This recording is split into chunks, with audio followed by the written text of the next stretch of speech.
रावण रावण जाना तक के रहे नेता है ना रावण के रहन भैया जाना थी नहीं रावण लंका का राजा रहे कहाँ के रहे राजा लंका का लेकिन वो वहाँ का राजा कैसे बने नहीं जानत रहे। अब यहाँ सब है ना कि घर के करो ये जाना था नहीं ये घर हमारे सबन का हो भैया ये घर हमारे सबन का हो। तो रावण को कैसे लंका में थे वो मैं आपको बताता हूँ। जब भगवती जब हमारे श्री भोलेनाथ जी जंगल इत्यादि में रहते थे कैलाश पर्वत इत्यादि भी रहते थे तो भगवती बार बार जिद करने लगी कि महाराज भगवान श्री नारायण ने अपने लिए वैकुंठ लोक बनाया है सुंदर उसमें लक्ष्मी जी रहती है मुझे खूब ताना मारती है और भगवान ब्रह्मा ने बढ़िया ब्रह्मलोक बनाया है तो मुझे सरस्वती जी खूब ताना मारती हैं और हम कहाँ रहते हैं कभी बोलोगे कैलाश पर्वत पे रहो कभी बोलोगे चलो सानंद वन में रह लो हम तो वन में रहते हैं मुझे भी सुख भोगना है मुझे भी महल चाहिए मुझे भी महल भगवान बोले रहने दो देवी हमें यही भगवान परमात्मा की सेवा करने का अवसर प्राप्त होगा और इससे अच्छा स्थान हमें नहीं मिलेगा। लेकिन भगवती बार बार जिद की जैसे आपसे भगवती आपकी जिद करेगी तो आप हार ही जाते एक बार चलो ठीक है हार गए। तो भगवान ने कह दिया चलो फिर बोला विश्वकर्मा महाराज अब धीरे से चला हुआ विश्वकर्मा जी चला आए धीरे से बोले महाराज जी ऐसा महल बनाओ जो इस त्रिभुवन में कहीं ना हो। तो विश्वकर्मा जी ने सुंदर स्वर्ण की लंका तैयार कर दी स्वर्ण का भवन तैयार किया। अब इसका भाई प्रवेश होना चाहिए पूजन होना चाहिए वास्तु होना चाहिए तो किसको बुलाया जाए। तो उस समय रावण के पिताजी थे बहुत ज्ञानी आदमी थे बुला दिया बोले महाराज आप ही चले आओ हमारा प्रवेश करवा लो।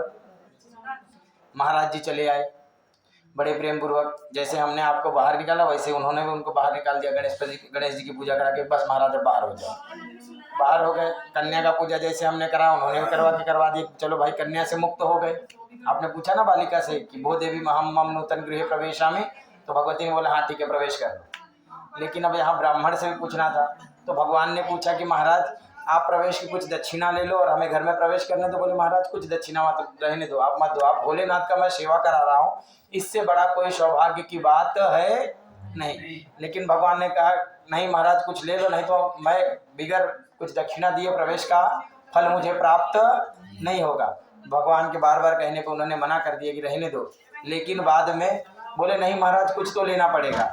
बोले महाराज मुझे कुछ मत दो मेरे साथ में जो मेरा बालक आया है ना ये थोड़ा रो रहा है इसकी इच्छा पूर्ण कर देते तो आनंद आ जाता। बोले इसकी क्या इच्छा है। बोले आप ही पूछ लो। पूछ लिए रावण से पूछे महाराज क्यों रो रहे हो। तो रावण ने क्या उत्तर दिया महाराज मालूम है कि ये भवन बड़ा सुंदर है ये भवन मुझे इसी में रहना पापा बोल रहे हैं अब चलना है यही दे दो मुझे।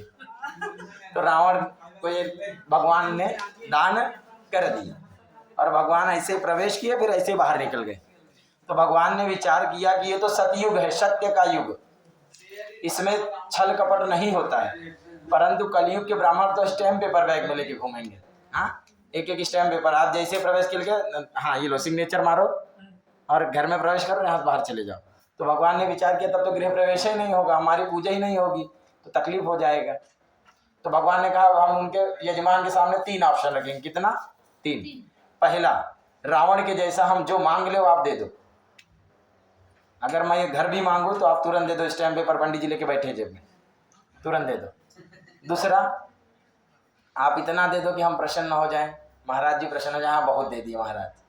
तीसरा अगर आपको नहीं जमता है भाई सीधा ब्राह्मण को बोलो महाराज अब यहाँ से खत्म करो तुम लोग यहाँ से निकलो जल्दी से जल्दी निकलो यहाँ से बाहर हम कर लेंगे अपना। आपके पास में तीनों है तीनों में से जो पसंद आए वो महाराज के सामने कर दो। कौन सा वाला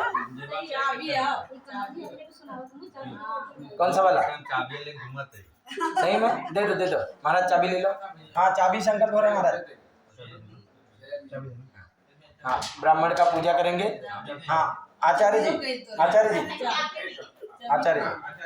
जी का पूजा होगा। महाराज जी आप थोड़ा सा बाजू में हटो आचार्य की पूजन करने दो।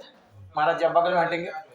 हाँ भैया आचार्य के चरणों की पूजा करेंगे आप आचार्य देव। हाँ भैया विप्र प्रसाद प्रारंभ करें थे। जय श्री राधे श्याम। आचार्य देव को तिलक लगाएंगे हाँ?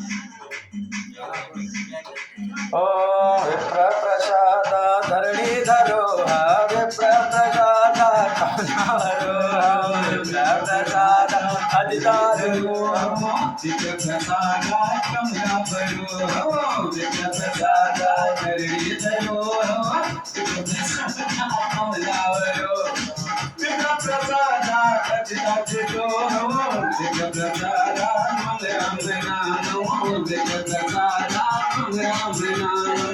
नमो ब्राह्मण देवाय गो ब्राह्मण हिताय च